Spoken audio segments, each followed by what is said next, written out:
Tao Antananarivo renivohitra Maty Ilay Zaza Kely izay nianjera teo ampilahara hiditra tao anaty bis ka ny pitsopitsony mahakasika an'izay ny fakafakena amintsika tao anatin'ity vidéo ity ka manasantsika rehetra anaraka an'ity vidéo ity hatramin'ny farany.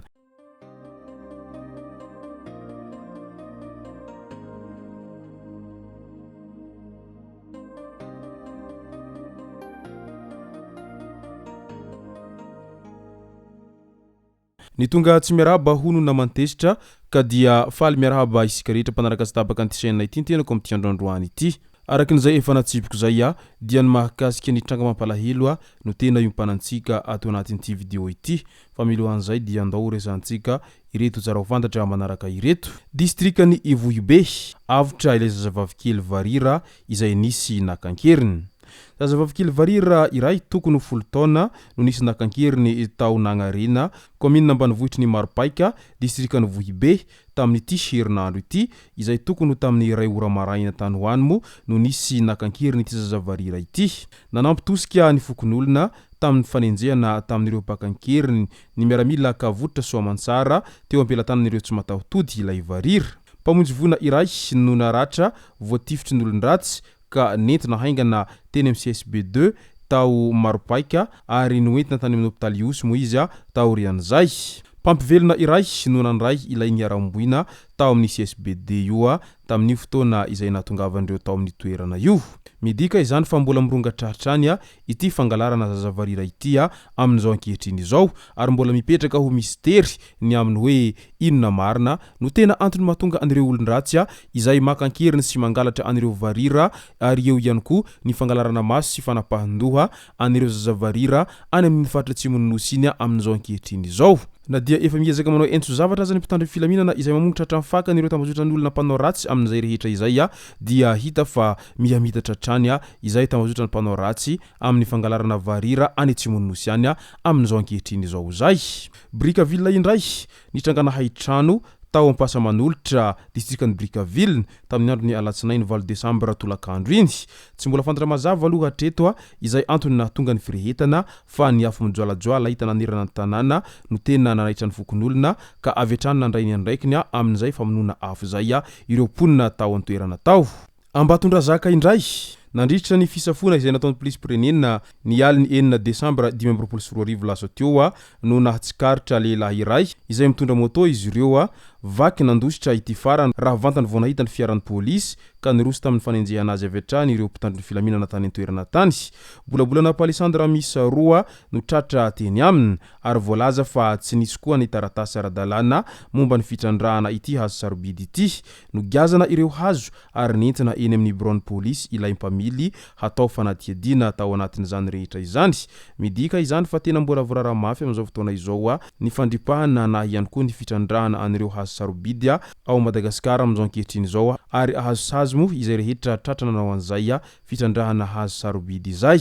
Commune Tsarasambo, distrikany Vatomandry, zazalahy kely manodidina ny 7 taona no may Kilany afo irery tao an-trano raha sendra nivoaka nanao maloto tany anaty ala ny reniny tokony tamin'ny 9 alina tany hoany tao amin'ny commune Tsarasambo, distrikany Vatomandry no hidiny ity farany tao an-trano ilay zaza rehefa natory. Jiro mandeha amina petroly izay nidoniny saka no nahamay ilay trano raha ny fanazavana hatrany. Niezaka namonjy ny teo amin'ny manodidina fa nidikadena avy ety ivelany ilay trano nefa ny afo efa nirehitra. Tsy afatra intsony ilay zazakely mahitanana sy ny tarehiny ihany koa ny reniny izay niezaka nanavitra nyity zanany ity izay maiky ila firehatra tao an-trano zay. Mampalahelo ity tranga tany Tsarasambo Vatomandry ity ka dia mankahery ny fianakaviany manamanjo amin'izao fahalasana ny havana mantsakaizany izy ireo zao. CSBD Toliara indray nitrangana savorovoro tao amin'ny CSBD Tanambao any Toliara tamin'iny andron'io malomaraina iny noho ny fahafatesany zazakely izay 4 volana. Araky ny fanazavany fianakaviany ilay zaza dia nanao vaksiny izy talohan'io tamin'ny 10 ora tany hoany taorian'izay nibontsana ny kibony ka nentina haingana nanatina nisy SBD tao Tanambao-Toliara saingy tsy tana intsony ny ainy tamin'ino malimaraina iny nanamafy ny fianakaviana fahasalama tsara ilay zaza talohany nanaovany vaksiny azy etsy Kilany nitondra ny fanazavana ny tompona andraikitry ny fahasalamana tao Toliara ary nilaza fa tsy vokatry ny vaksiny akory nahafaty ilay zaza fa aretina hafa izay mety ho nitaiza azy maro ho izy ireo ny ankizy izay natao vaksiny niaraka taminy saingy tsy nahitana fambarana aretina hafa na fahasarotana ihany koa na izany anefa nitondra teny fiononana sy fôdranomaso ho an'ny fianakaviany manamanjo ny aveon'iny ny fianakaviany fahasalamam-bahoaka tany Toliara tany andao amizay ho resantsika ny amin'ny mahakasika an'ilay zazakely izay naratra mafy nandritra ny fisifana bis ny tolakandro ny omaly iny rehefa very rabe dia noentina namonjy ny hôpitaly haingana ilay zaza ataorian'izany fianjerany teo amin'ny fisifana bis teny be horirika teny moa no nitranga ity loza ity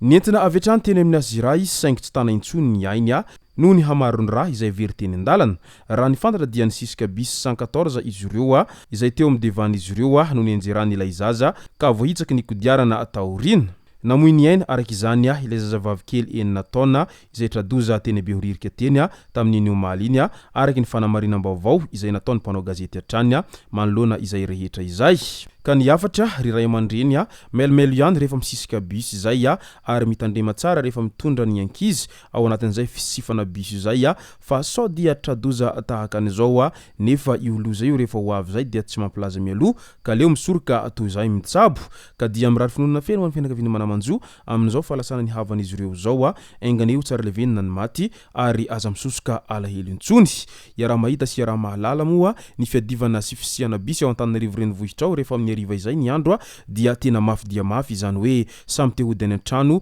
nefa misisika sy milahatra be ao anatin'izay fiandrasana bis andehanana hody izay mba hisoroana an'izay rehetra izay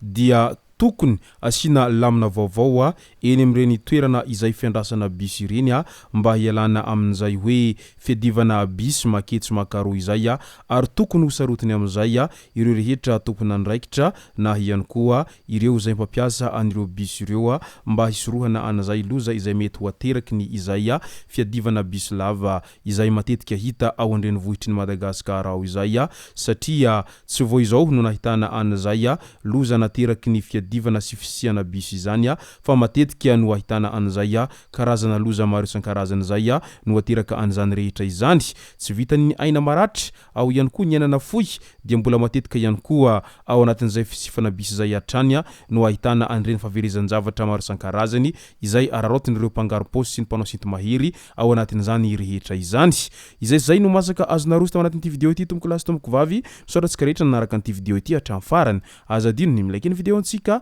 ary tsarovatra ny miabone amin'ny chaîne antsika mba ahafahanareo manaraka tsy tabaka ny video zay rehefa nahito isan'andro tomboko lasy tomboko vavy mankasitraka dia mirary soa